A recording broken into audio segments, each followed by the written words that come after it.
आज हम लोग इस वीडियो में देखेंगे शिक्षण योजना। इसमें सबसे पहले कालांश रहेगा। कालांश में 4 कॉलम रहेंगे। पहला कॉलम है दिनांक, दूसरा है कक्षा, तीसरा है विषय और चौथा है समय। कक्षा 3 विषय हमारा परिवेश और समय 35 से 40 मिनट। पहली हेडिंग रहेगी लर्निंग आउटकम। इसमें बच्चे यातायात के विभिन्न साधनों को चित्र में देख कर पहचान कर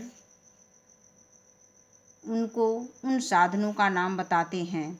इसके बाद दूसरी हेडिंग है, इसमें प्रकरण यातायात के साधन, ये पाठ का नाम है जो पाठ हमें क्लास में पढ़ाना है। और तीसरी हेडिंग है सीखने सिखाने की सामग्री। इसमें हमने पाठ पुस्तक हमारा परिवेश लिया है और इसमें हम मोबाइल का प्रयोग कर सकते हैं दीक्षा ऐप की सामग्री के लिए। और इसमें आता है सीखने सिखाने की प्रक्रिया गतिविधियाँ।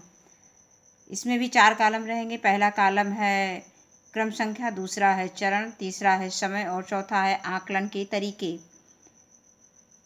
इसमें सबसे पहली हेडिंग रहेगी शिक्षण की शुरुआत में। इसके लिए समय निर्धारित है 5 मिनट और प्रतिक्रिया व सहभागिता देकर बच्चों का आकलन करेंगे। शिक्षक बच्चों को यातायात के साधन बताने के लिए सबसे पहले नीचे दी गई कविता का सस्वर वाचन करवाएंगे।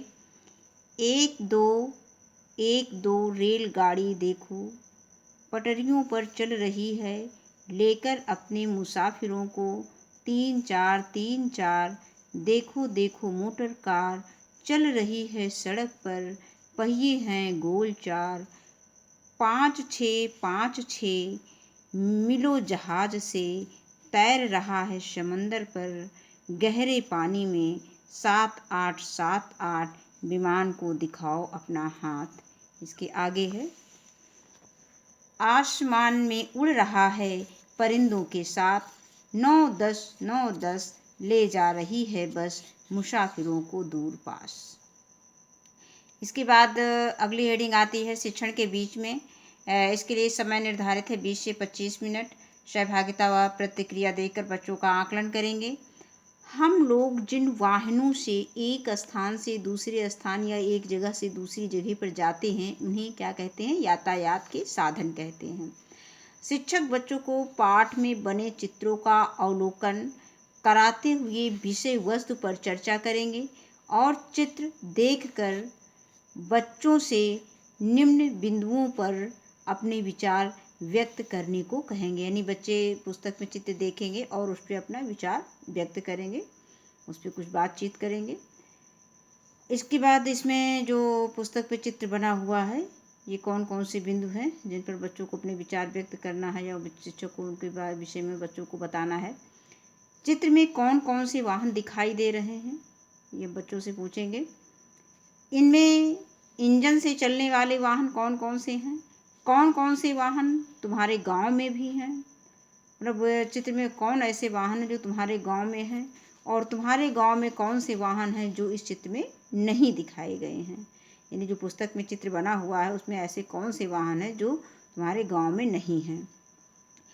अगला आता है, चित्र में ये भी बना हुआ है सड़क पर चलने वाले वाहन कौन कौन से हैं। हवा में उड़ने वाले वाहन, ये बच्चों से पूछेंगे कि सड़क पर कौन कौन से वाहन चलते हैं, कौन कौन से वाहन सड़क पर चलते हुए देखे हो। हवा में उड़ने वाले वाहन, जैसे बच्चे बताएंगे हवा में कौन कौन से उड़ते हैं, आसमान में कौन कौन से उड़ते हैं। अब पानी पर चलने वाले वाहन कौन कौन से हैं। कुछ नहीं तो गांव में नाव तो देखते ही हैं बच्चे, नाव बता देंगे। और लोहे की पटरी पर चलने वाली गाड़ी कौन सी होती है।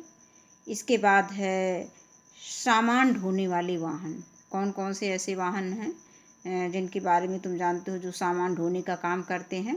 इसके बाद अगली हेडिंग आती है शिक्षण के अंत में। इसके लिए समय निर्धारित है 10 मिनट और प्रश्नोत्तर द्वारा बच्चों का आकलन किया जाएगा। शिक्षक बच्चों से पाठ से संबंधित प्रश्न पूछेंगे।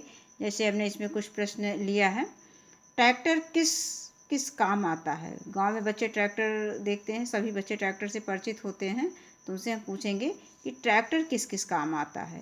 और दूसरा प्रश्न हमने लिया है कि तुम्हारे गांव में सामान ढोने के किन किन साधनों का प्रयोग होता है। यानी तुम्हारे गांव में कौन कौन से ऐसे साधन हैं जिससे कोई सामान ढोया जाता है। अगला प्रश्न हमने लिया है कि सड़क पर चलने वाले 3 वाहनों के नाम बताओ। बच्चों से पूछेंगे कौन कौन से वाहन जो सड़क पर चलते हैं। सामान ढोने वाले 2 वाहनों के नाम बताओ। इसके आगे देखेंगे।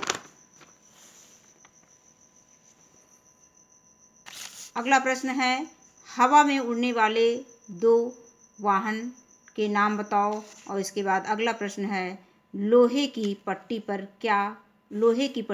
क्या चलती है? रेलगाड़ी चलती है। इसके बाद आता है, उपयुक्त प्रश्नों का उत्तर प्राप्त करने में शिक्षक सभी बच्चों का सहयोग लेंगे। अब आगे आता है प्रदत्त कार्य, गृह कार्य, असाइनमेंट। इसके लिए समय 5 मिनट निर्धारित है। शिक्षक बच्चों को अपने घर में प्रयोग होने वाले वाहन का नाम घर से लिख कर लाने को कहेंगे। इसके बाद आता है, शिक्षक की आगामी कार्य योजना। कक्षा शिक्षण के दौरान बच्चों के आकलन व फीडबैक में आई कठिनाइयों को ध्यान में रखकर शिक्षक आगामी कार्य योजना का निर्माण करेंगे। धन्यवाद।